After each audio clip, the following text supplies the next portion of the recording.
Hello everyone and welcome to my channel. My name is Mahendra Kumar.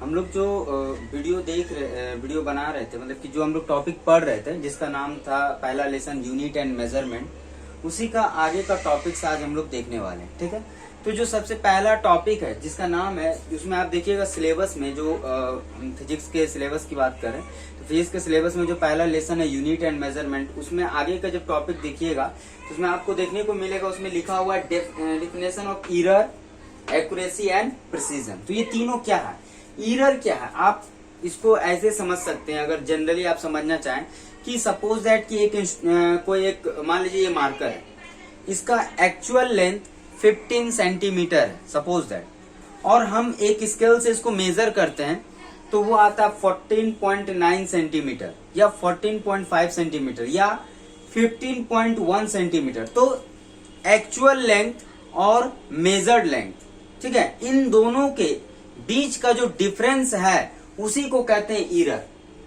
ठीक है, तो इसको समझते हैं एरर क्या है। देखिए यहां पर क्या बोल रहा है, the result of any measurement by any measuring instrument contains some uncertainty and this uncertainty is called error। इसका मतलब क्या है, आप किसी भी स्केल से मेजर कीजिए, किसी भी इंस्ट्रूमेंट से मेजर कीजिए, उसमें कुछ ना कुछ अनसर्टेनिटी रहता ही है, अनिश्चित रहता ही रहता है। तो उस अनसर्टेनिटी को ही कहते हैं एरर। एक एग्जांपल लेते हैं, अगर आप सेंटीमीटर वाला जो स्केल देखे होंगे जो 15 सेंटीमीटर का आता है, जनरली 9-10 तक के स्टूडेंट श्योरली उसका यूज करते हैं।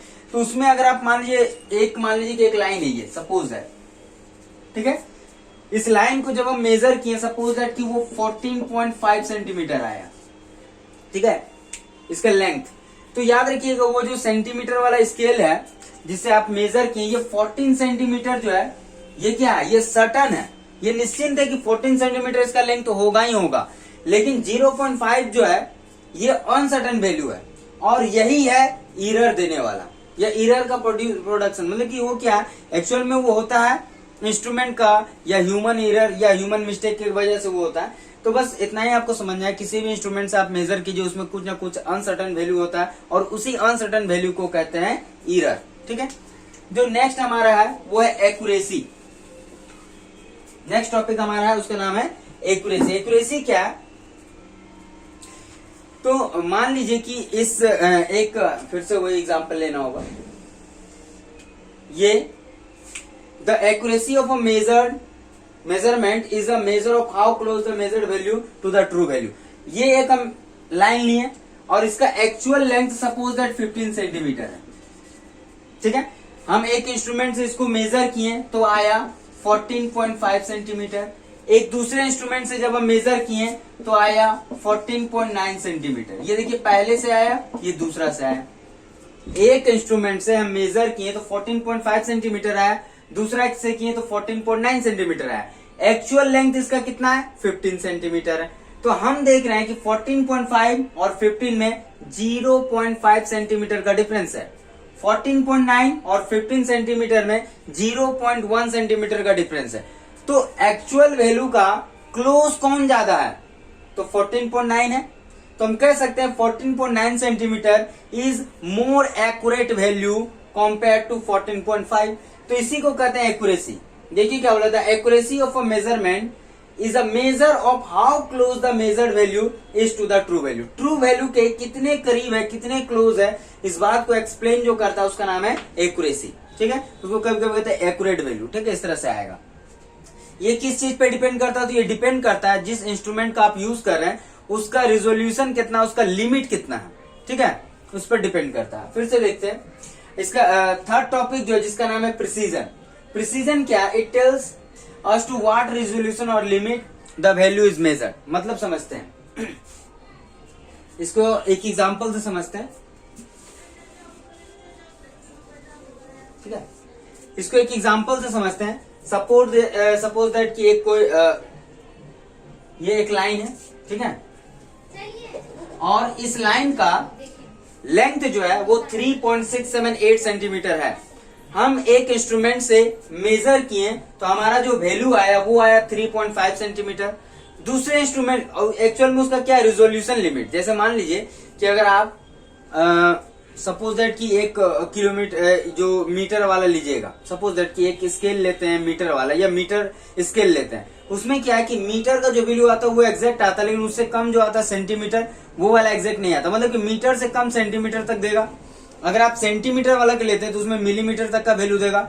तो पहला इंस्ट्रूमेंट से मेजर किए तो आया 3.5 सेंटीमीटर, उसका रिजोल्यूशन कितना था 0.1 सेंटीमीटर। देखिए पॉइंट के बाद एक डिजिट तक ये वैल्यू दिया।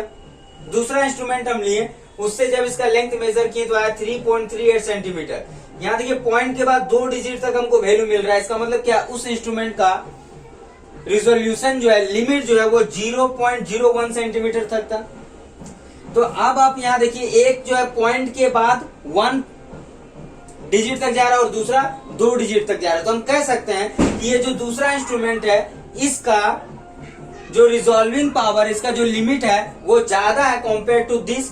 तो इस इंस्ट्रूमेंट से जो हमको वैल्यू मिला है 3.38, वो क्या है, इसमें ज्यादा लिमिट तक हमको वैल्यू दे रहा है। यहाँ पर 3 डिजिट तक दिया हुआ, इसमें हम 1 ही डिजिट तक मेजर कर पा रहे हैं और इससे हम 2 डिजिट तक मेजर कर पा रहे हैं। तो हम कह सकते हैं instrument 2 is more precise value या it gives more precise value compare to instrument 1। लेकिन अगर क्लोजनेस की बात करें कि कौन एक्चुअल वैल्यू के ज्यादा क्लोज है, 3.678, 3.5 या 3.38, तो हम देख सकते हैं कि 3.5 3.6 के ज्यादा करीब है। तो it is more accurate but less precise, और इसमें कहेंगे it is more precise but less accurate. आगे का टॉपिक देखेंगे, आप इसका स्क्रीनशॉट ले लीजिए।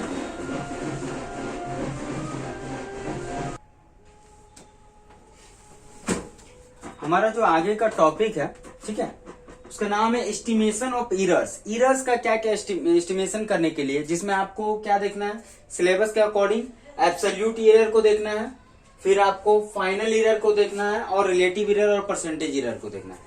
तो पहले समझते हैं एब्सोल्यूट एरर क्या है, ठीक है। इसको समझने के लिए आप ऐसे समझिए कि मान लीजिए कि ये मार्कर है, ठीक है, इसके लेंथ को हम मेजर किए, तो पहली बार जो मेजर किए वो वैल्यू आया A1, दूसरी बार मेजर की वो वैल्यू आया A2, तीसरी बार इसकी वैल्यू मेजर की वो आया A3, इसी तरह चौथी बार जब इसको मेजर किए तो आया A4 एंड सो ऑन करते गए। हम मान लेते हैं n टाइम्स हम मेजर किए तो AN आया, ठीक है। अब हम क्या करेंगे कि इन सब का अर्थमेटिक मीन निकालेंगे। आप लोग जानते होंगे मीन क्या निकालते हैं, जितने वैल्यू है उन सबको ऐड करके जितने टाइम्स है उसको डिवाइड कर देना है।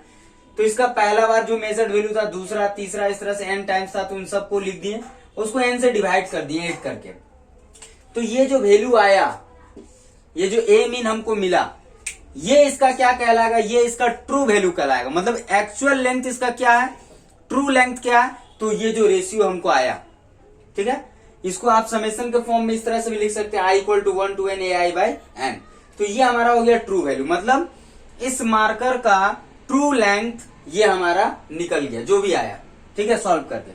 अब यहां पर समझना क्या है कि पहली बार जब हम मेजर किए थे तो आया था वैल्यू A1 और हमारा एक्चुअल ट्रू वैल्यू क्या है, A मीन। तो इन दोनों के बीच का जो डिफरेंस है, जो पहली बार मेजर किए थे वो और जो इसका ट्रू वैल्यू मतलब मीन वैल्यू है वो, इन दोनों के बीच का जो डिफरेंस है उसी को कहते हैं एब्सोल्यूट एरर।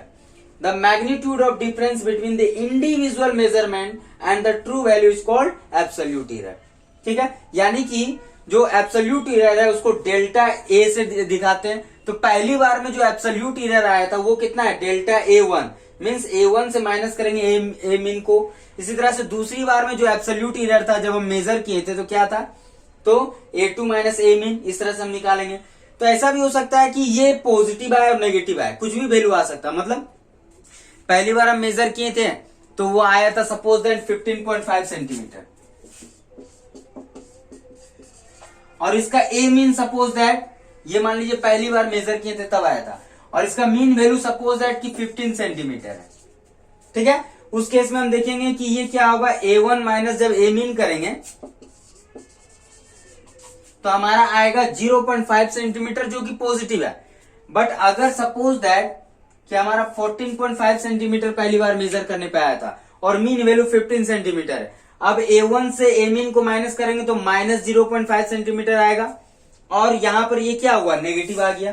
तो एब्सोल्यूट एरर जो है वो पॉजिटिव भी हो सकता है, नेगेटिव भी हो सकता है, बट हमको सिर्फ एरर को एस्टिमेट करना है, इसलिए हम क्या करते हैं, जनरली इसके मोड को लेते हैं। मोड मतलब क्या होता है समझते हैं, दोनों साइड से ऐसे करके लेते हैं इससे जब भी वैल्यू बाहर आएगा वो हमेशा पॉजिटिव आएगा, यानी absolute error always positive under the mode, mode के अंदर रख के ऑलवेज पॉजिटिव ले लेंगे। फिर से देख लेते हैं एब्सोल्यूट एरर क्या है। पहली बार मेजर किए A1, दूसरी बार मेजर किए A2, A3, इस तरह से आया, सबका मीन निकालिए, जो मीन वैल्यू आया that is the true value. और पहली बार मेजर किए तो और मीन वैल्यू के बीच का जो डिफरेंस है उसी का नाम है एब्सोल्यूट एरर।